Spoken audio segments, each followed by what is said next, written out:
Hello all you wonderful bladers, and thank you once again joining me on Tabletop Game Weaver. Over the last couple of weeks, there have been a lot of announcements for Beyblade X. Now, this is my first news video that I have done on anything Beyblade X related. Well, on any game anyways. But everything in this video is too big to let pass by, especially since two of what was announced to be released are gonna be in my deck as staples. So let's jump right into it. First, we're going to be taking a look at Silverwolf, the new Beyblade that's going to be released in October. Silverwolf is a very aggressively round Beyblade that has 3 blades on it and what look like very ice blue or aquamarine blue rubber tips. Now, what purpose those rubber tips are going to serve, I'm not sure at this moment, but we all know what the gimmick is, and that the bottom blue wheel for it is free spinning, which helps a lot with deflecting attacks.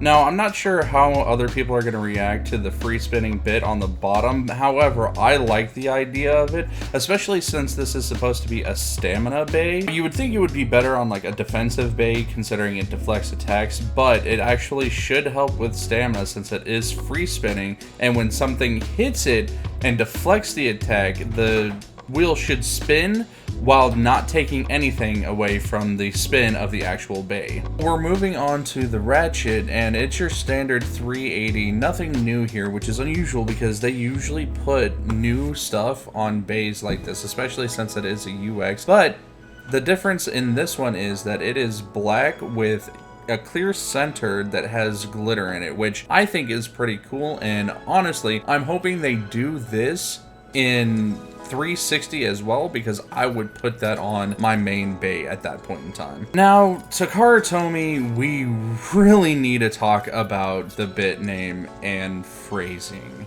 The bit in this instance is FB, or free ball. Now, I'll give it to Takara Tomy, they don't really understand Western colloquialisms, but what free ball is here is kind of inappropriate. That being said, a lot of people are wondering how this bit is gonna perform considering it is free spin, much like the gimmick on the blade. I honestly don't think it's going to be much of an issue because I'm sure Takara Tomy has done a lot of testing with it on the extreme rail. The fact that it is free spinning, a lot of people believe that when the bit connects with the extreme rail, because it is free spinning like that, that it's not going to take off the same way as other bits do. Now, when Silverwolf does release, I'm going to be getting 2 so that I can do a lot of testing with free ball on the extreme rail. But I don't seem to have the same worries that everybody else does about it, which is, I guess, a quirk of mine, because I choose to believe that Takara Tomy has tested this out rigorously. One thing that I do like is that Takara Tomy is starting to do a bit more gimmicks with the UX line, which is really good. But at the same time, I do hope that they are really careful with it, because this is supposed to be a sport that they're making out of Beyblade X called Gear Sport. And a lot of sports aren't always adding gimmicks to them. Heck, there are games out there that have been the same for hundreds of years, like Go and chess. So if Takara Tomy really wants to make this into a sport, they really have to be careful with what gimmicks they add to their blades. I think adding gimmicks like the spinning blade and the free spinning bit,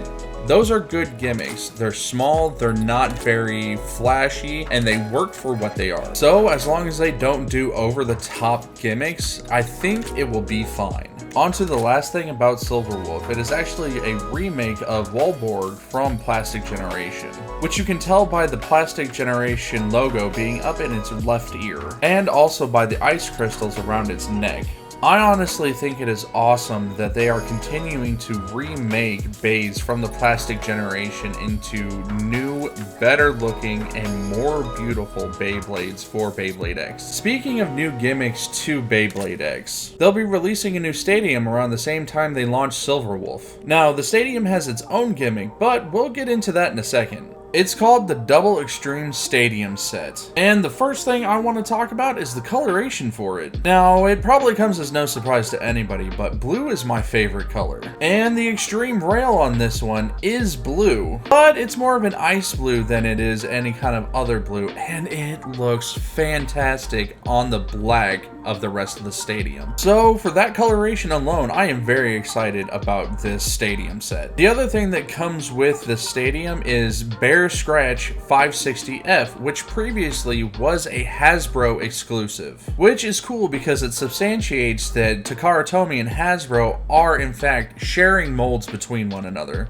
The other item coming with it is going to be a winder launcher with what looks like a gold ripcord and more than likely a gold attachment point for the Beyblade itself. Now that we've covered what comes with the stadium and its look, let's get on to the gimmick. In the middle, there is a platform that can descend and ascend. When it descends, it reveals a smaller extreme rail in red, which means any defensive bay or stamina bay that ends up in the middle could end up doing its own extreme dash attack when hit by an attacking Beyblade that has done their own on the outer extreme rail. Now, while I personally like this gimmick and I think it's going to have its place in Beyblade X, I have a feeling not a lot of people are going to like it, or at least not like it at first. However, it is not an over-the-top gimmick like I was talking about earlier. It adds a new level of strategy, which I really like, without being flashy, over-the-top, or cumbersome. So when it releases, I will definitely be picking this up so I can do a lot of testing with it to see if I can break the actual stadium itself. Now, speaking of the center extreme line, there is one glaring issue that I can see with it, and that is bits getting stuck on the outer side of it. Because we have all seen Beyblades get stuck on the outer extreme rail multiple times and then just sitting there until they run out of stamina or something pops them off of it. So I can see that being an issue with the center rail and something like a defensive bay getting stuck on there until it gets hit by another attack. But again, I don't see that as too big of an issue because it is in the center and it is more likely that a bay is going to get hit by another attacking bay and be able to pop off a lot easier than the outer rail. Now we're going to move on to the last bit of news. And like Silverwolf, this is something I am very excited about. Images for Samurai Saber and their blader have been released. And about the only thing we know so far is what the blade looks like, what the gimmick for it is, and who the blader for it is. The blader's name is Tenka Shirabushi. Like her Beyblade, not much is known about her right now, except that she dresses like a samurai and carries around a katana. But I have a feeling that that alone is going to make her my favorite Beyblade X character, because I absolutely love samurai. But that's also going to depend on her personality, and I hear in the first couple of episodes of Season 2, she goes up against Team Persona and almost defeats Jackson Cross. Now, initially, I thought she was Multi's sister because they do look a lot alike, especially when it comes to their hair and the colors they choose to dye it. Now, the launcher that she uses, and the one that comes with Samurai Saber, is Beyblade X's first sword launcher, which is a winder launcher and a ripcord that kind of looks like it has a hilt to a sword in it. And I would be lying if I said I was not excited for this winder launcher, because when it releases, this is probably gonna be my main launcher, just because of how utterly beautiful it is